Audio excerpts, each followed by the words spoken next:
Are dogs in Vietnam racist?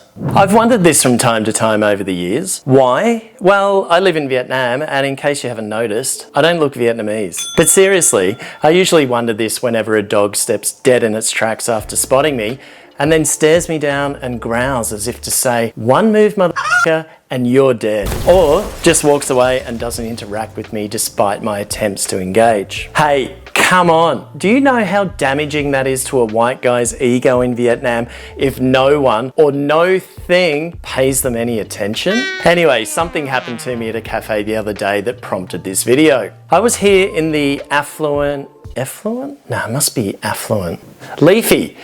leafy neighbourhood of District 7, about 5 or so kilometres south of the city centre, here in Saigon. A kerfuffle took place as I was putting my things down on the small outside table of a cafe, at which time I sensed a dog sniffing around at my ankles. Anyway, when I turned around and calmly tried to interact with it, even lowering myself down and offering an open palm for it to sniff and suss me out, it began to growl and then bark. I think the only time I've had a reaction like that in Vietnam is once when I had a bunch to drink at a bar and I told the mama son I didn't have enough money to pay.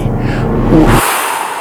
Anyway, back at the cafe, the dog's commotion initiated two of its other friends to rush over and growl and bark at me as well. Suddenly I was bailed up by two poncy little French poodles and some other nondescript stocky mongrel with short legs as backup. Now the mongrel, which was the bigger one, was being particularly threatening to the point where I was like, okay, where are the owners and are they going to do something about this before I do? And they didn't. In fact, they remained seated at their tables nearby watching on. Watching, indeed, to see what action I was going to take. Now the owners made me feel as though I was the one out of line or encroaching on the dog's territory, and that if I acted in a defensive or threatening way towards their dogs, then they would be ready to pounce on me as well. Then that would have made it 2 poodles, 1 mongrel, and at least 3 inconsiderate bitches all busting my balls. But yeah, trying to reason with irate dog owners is something I try to avoid at all costs, especially when their little mongrels are off the leash. What is it with having your dog off the leash at a cafe anyway? Is it some kind of flex? You know, my dog is so well trained it doesn't need a leash kind of thing? I think it's taking this new and ongoing pet humanization trend here, in which dogs are being treated more as companions and family members, a little too far, don't you think? Next thing, I'll be sitting next to a dog on a plane. Anyway, eventually things calmed down. Both dogs and owners obviously decided that I wasn't a threat, and I was left to have my coffee in peace, albeit with a close eye on those mutts. I wasn't prepared to escalate things any further, so I let it be. But again, it got me thinking, are these dogs being racist? Because let's face it, they weren't aggressive towards the locals. Or is this just another example of irresponsible dog ownership in Vietnam, where having a pet dog is still a novelty and where dog owners lack proper education about training and care? Now, I'd like to think it's the latter, because what sort of a world would we be living in if dogs had the ability to become racist too? I mean, my life here would be hell. Anyway, after the incident at the cafe, I went home and searched online to see if this was actually a thing, and discovered that there have actually been some academic papers written on it. One that caught my eye was by a university lecturer in African history at the University of Edinburgh, whose research centres on ethnography, colonialism and race history in Africa. Although his paper from 2020 focuses on the colonial legacies of racialized dogs in late colonial and post-colonial Africa in the 20th century, his conclusions are worth considering, I think, despite my issue being in a Vietnam context, which, while having its own colonial past, obviously has a very different history and background. And especially because his paper examines the notion of why dogs might be racist in certain contexts. In his conclusion, he basically says dogs live in a space where they can, given the right conditions, reproduce the attitudes of their owners. He also believes that dogs have the ability to learn racism and behave in a way that reflects their owner's racial biases. But to me, this sounds less about dogs being racist than it is about dogs exhibiting what they've learnt from their owners, which has been passed on to them either consciously or subconsciously by owners who are perhaps racist, or at least behave negatively when interacting with people of different races.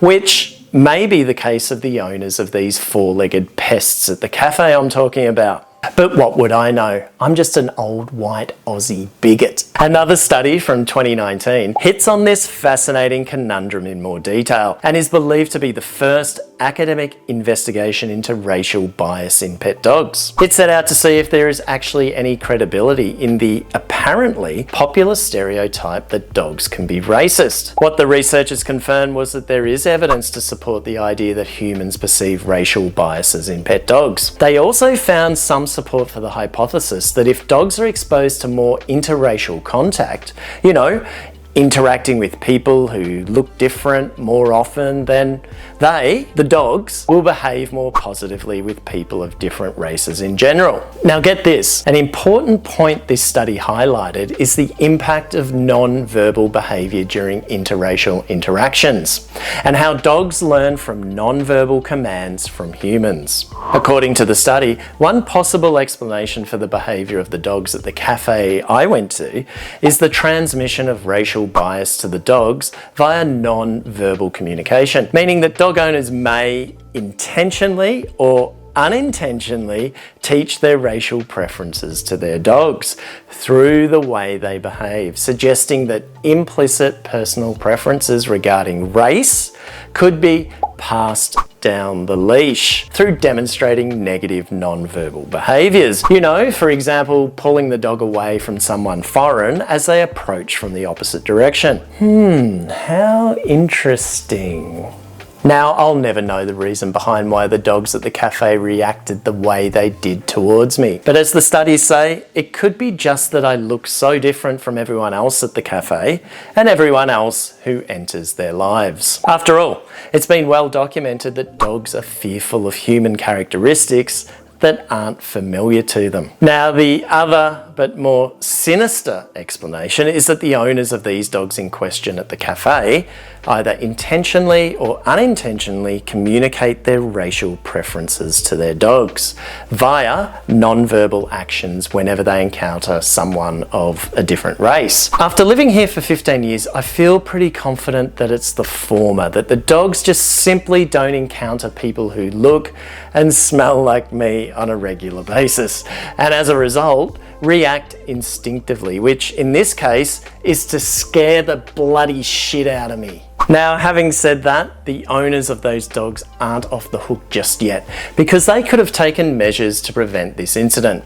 Measures that should have begun when they were young. The dogs, that is, in the form of proper training and socialisation. And hey, actually having them used to being on a leash in public, so that I can enjoy my $5 oat milk latte without a pack of bitches threatening to take a piece out of me. How do you like them puppies? Hey, just before we move on to the next segment, a big thanks to everyone who voted and commented on the previous video. It appears that most of you see yourself as expats, so that's cool. And thanks to the commenters. So be sure to check out the poll related to this video, the one I'm doing right now, and you can find it in the community tab on YouTube or in the Bureau Asia Facebook group. I look forward to seeing your responses to those. Okay, back to the video.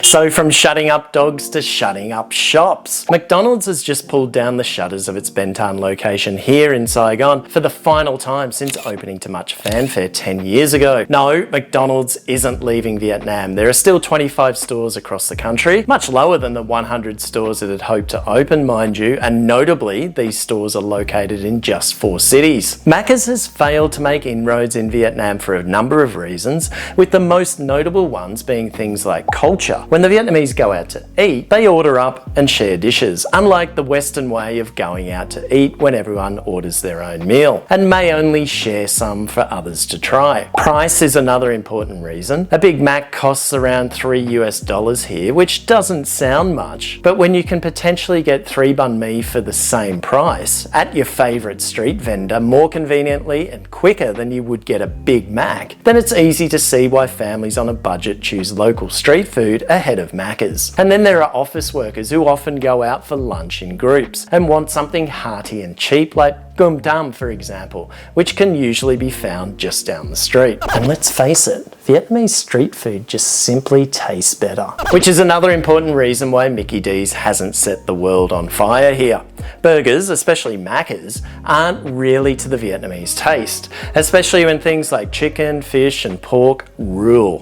Vietnamese cuisine is heavily biased towards these kinds of protein, and if you've been to Vietnam, you'll have noticed the streets of Vietnamese cities are lined with vendors and restaurants specialising in chicken, pork and seafood dishes. Beef is eaten, but generally it's eaten in high-end restaurants and steakhouses, and is something people will go out to eat on a special occasion or as a treat, not as a hamburger. Sure, menu offerings in McDonald's in Vietnam have been adapted somewhat to suit local tastes over the years. For example, you can get combo meals with white rice and fish sauce instead of fries. And from memory, they once even gave a pho burger a try to see how it'd go. But they quickly found out no one really wants to go to Macca's to have a burger that tastes like pho, so it was rightfully scrapped. And finally, high operating costs exacerbated by high rent in high-vis locations, which is said to be the main contributing factor for Macca's closing down their Ben Thanh store, have added to the complexity. I don't know how much rent they were paying, but recently Starbucks closed one of its high-profile locations here in Saigon's District 1 due to high rent. Rumour has it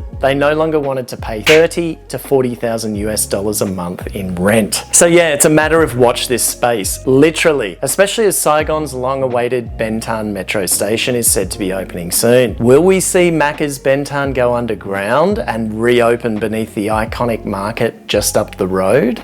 Okay, that's it for this one. Thanks heaps for watching. Be sure to leave your questions and comments below and participate in the poll. Until the next one, take care and stay safe, and I'll see you in the next one.